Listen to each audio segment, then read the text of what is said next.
Hello, podcast world. It's June 2nd, 2020, 12:17 p.m.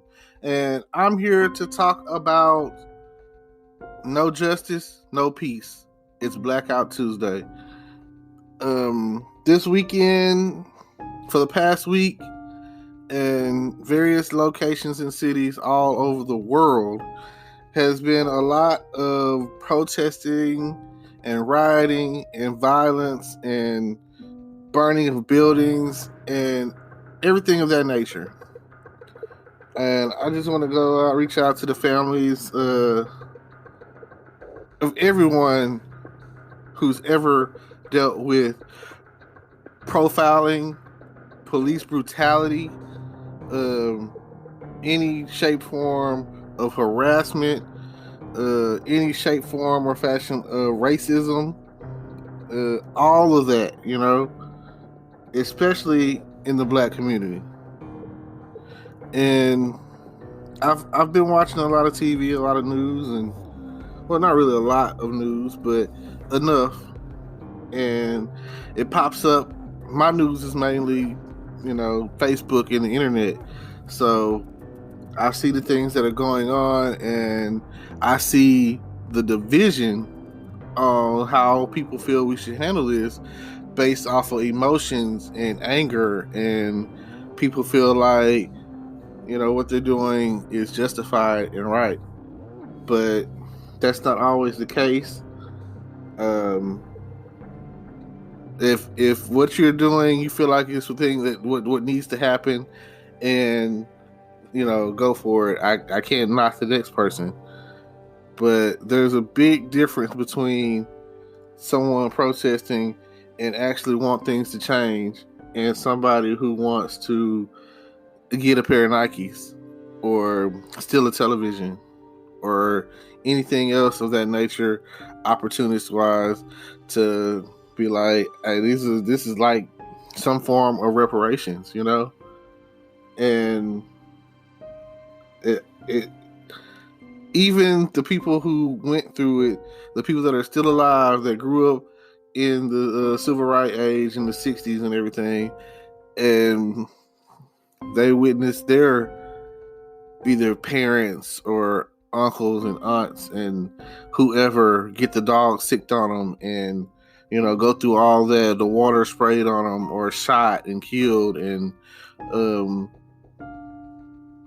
for those who look at it like this, and this is pretty much how history works, every so many years, generations, whatever, history repeats itself. So it's an endless cycle. It's kind of like when the reference I'm going to use only works for those who have seen The Matrix. But on the second Matrix, The Matrix Reloaded, Neo made it to the architecture or whatever, and we're just going to put it out there like, if the Matrix was, if we were in the Matrix or whatever, he would be like the God figure, the creator, or however you want to look at it. And he's like, this is the 7th time or whatever that this is, taking this, like, Neo is considered the anomaly, which this Jesus-based character or whatever, the one, and he's like, he just counts from the reappearance of the anomaly. And he goes on to speak on saying that it's happened 7 times before. You walk through that door, you could save the person that you love, Trinity. You could save the Trinity. You could save her life. But everyone will die. Well, on the other hand, you could go through this door, and I'll give you enough to repopulate Zion. And of course, they have the whole little spiel, and it boils down to a matter of choice. And now, when I speak on choice, I speak and say this. That's the issue. Free will. You have the decision to make the choice to do what's right. I ever since I was little, you know how like they'll be like, what did you want to be when you're growing up? I wanted to be a hero. You know how people say I want to be a doctor or a fireman, and there's people out there that at their innocence wanted to be a police officer or maybe a soldier or whatever, you know what I'm saying? Because maybe their dad or mom was a doctor or a nurse or a teacher or a principal or whoever had the influence at that time in their life or whatever they witnessed or whatever. Oh, I want to be an actor. I want to be a football player. I want to be a musician. You know, I want to be the next Michael Jackson or whoever. You know, I want to be the next Aretha Franklin, Beyonce. So at some point in time, in your innocence, you know, like you come into the world innocent. Hate is taught. Like when I was a kid, I didn't know to hate white people. I didn't know to hate my own kind. I didn't know to hate. Well, we didn't really have anything at my school. You know, maybe one like Hispanic family and one Indian family, and they had pretty much enough kids and stuff to go through the whole district. But point being, I was never taught to hate. I was taught to love, and going through school, I started learning that people hated me because I was me. Classmates, they hated me because their parents said you shouldn't like him. His skin color is different. And complete strangers that just hated me, you know? And I've never liked the feel of being hated. I've never liked the feel of hating someone. And deep down in my heart, I can't sit there and say that I've never hated anyone.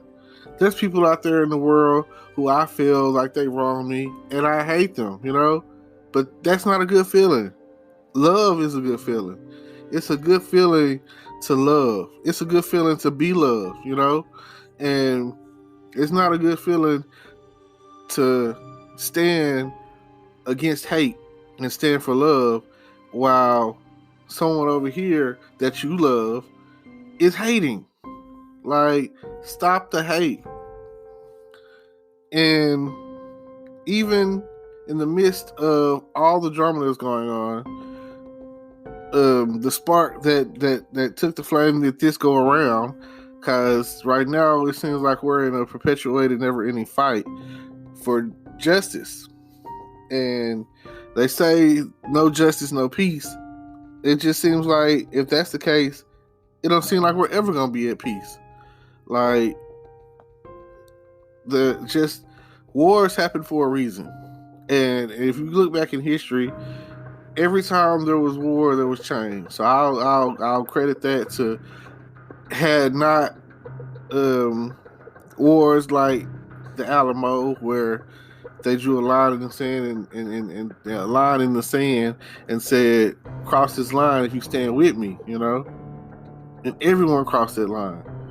Everyone stood there knowing that they didn't have enough. They were the underdogs.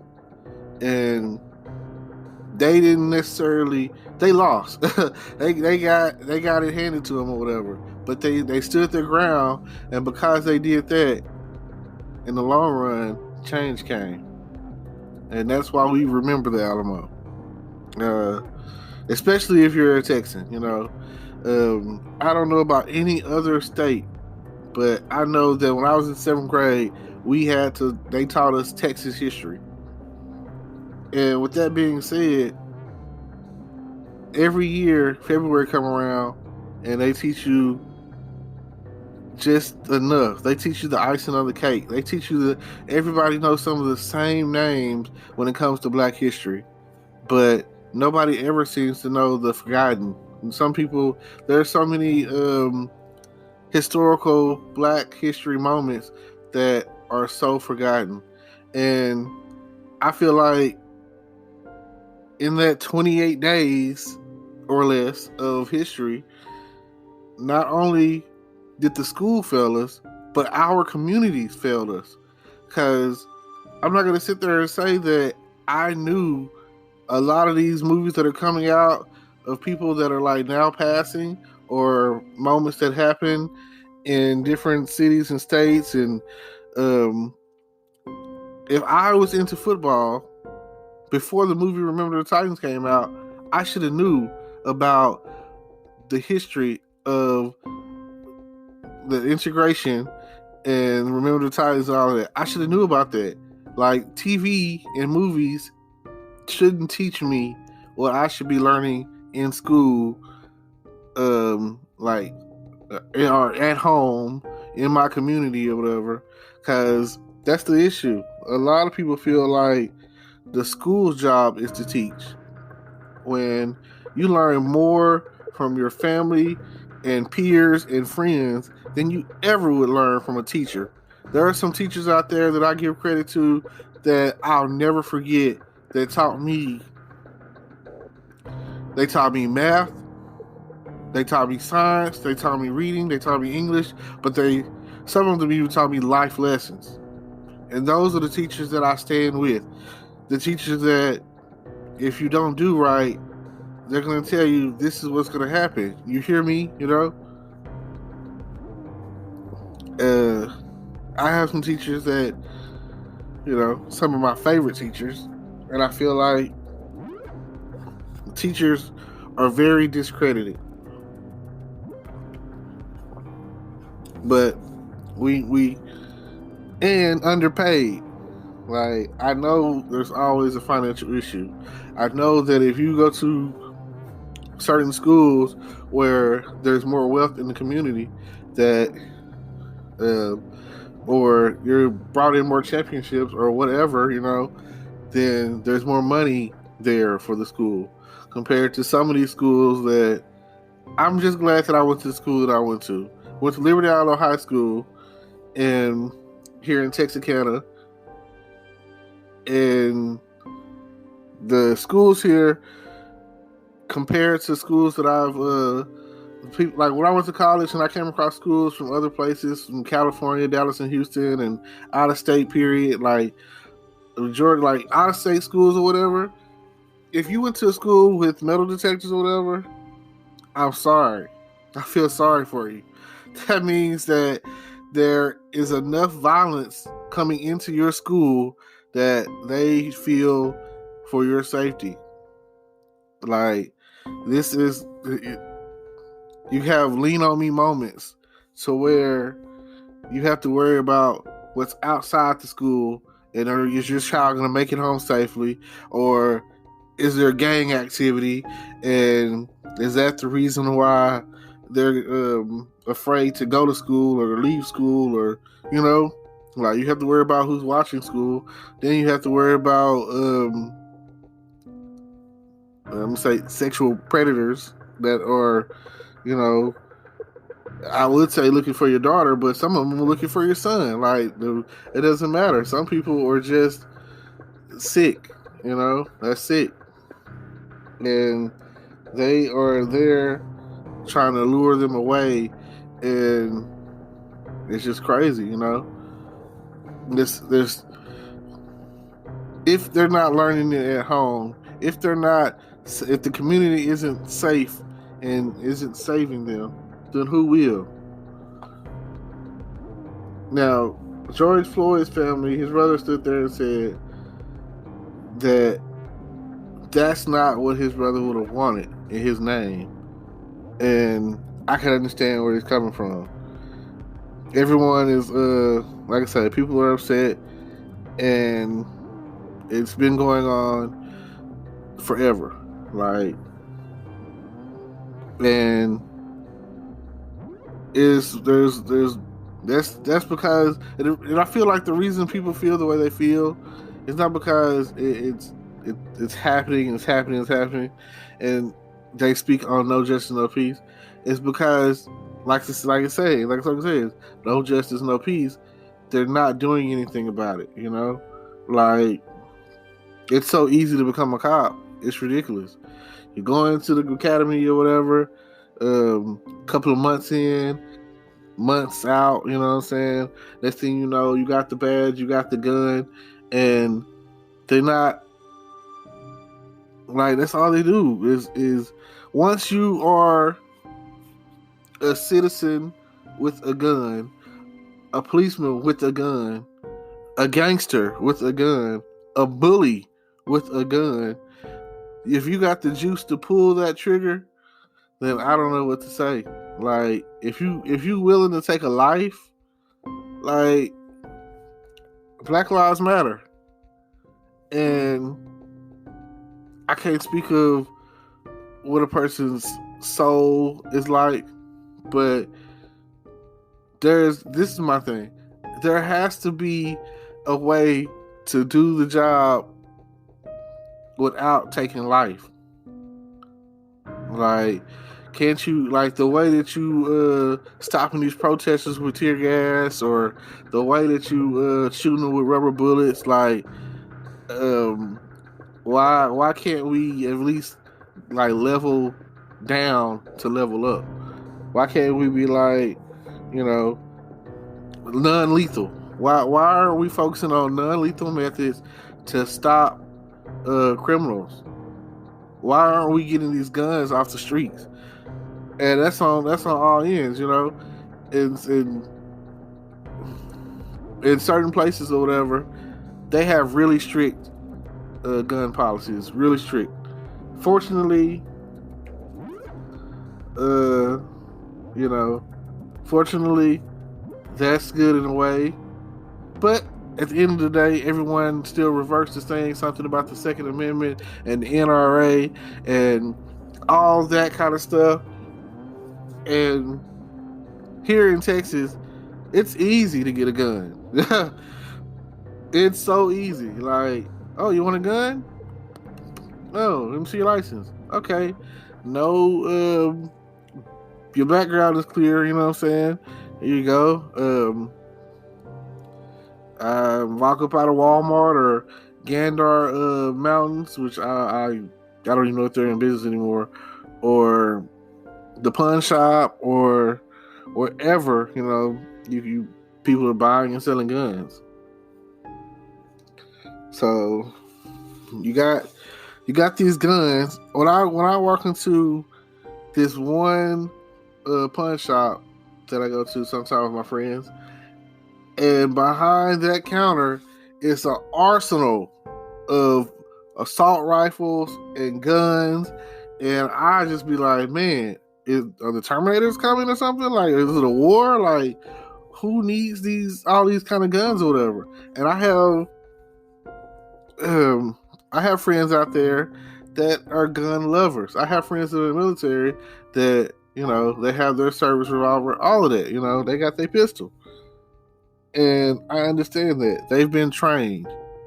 They know how to use a gun, and they know how to shoot, and they know who to shoot. You know, they you know, I feel, you know, a little bit better about that. But they're not out there just shooting anybody, you know. They're not there like you know, most people that I know, we not killers. Most people I know, we just want to, you know, if you in the deed of protection, you're trying to protect someone or protect your family, and you have that gun, then that's a different situation. Like that is like Second Amendment 101. Like, the reason I have this gun is I feel threatened. I feel the need to protect my family based off of where you live. All of that, you know. And that is like the only time that, you know, that I don't know. I can't really understand people's desire to have a gun, which is also in my world a desire to want to take someone's life at some point in time. You know, I don't know. It's dealing with guns. For some people, it gives them an adrenaline rush. Some people, it scares them. They're afraid. They're like, oh man, you know, I don't want anything to do with that.